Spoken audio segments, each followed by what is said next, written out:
It's gonna be real good. Hey guys, we're gonna be making blueberry banana dairy-free ice cream.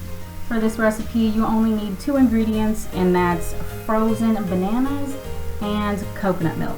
That's literally all you need for the base.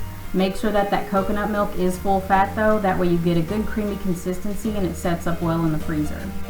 But because we're doing blueberry banana, I will also be using 1 cup frozen blueberries, 4 frozen bananas, 1/3 cup coconut milk, and optionally 1/3 cup almond milk and 2 teaspoons vanilla.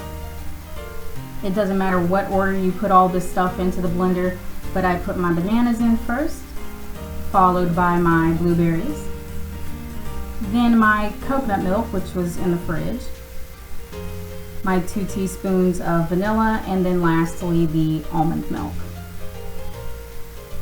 Give it a few quick pulses to get everything on and popping. I probably could have done without the almond milk because, as you can see, it did get pretty liquefied, but that only means I'm going to have to leave it in the freezer for maybe 2 hours as opposed to 30 minutes to an hour had I not used it. Either way, it's going to taste delicious. Hope you all enjoyed the video as well as the recipe. Let me know how it works out for you. Leave any comments, questions, or suggestions below, or hit me up in a message. Bye.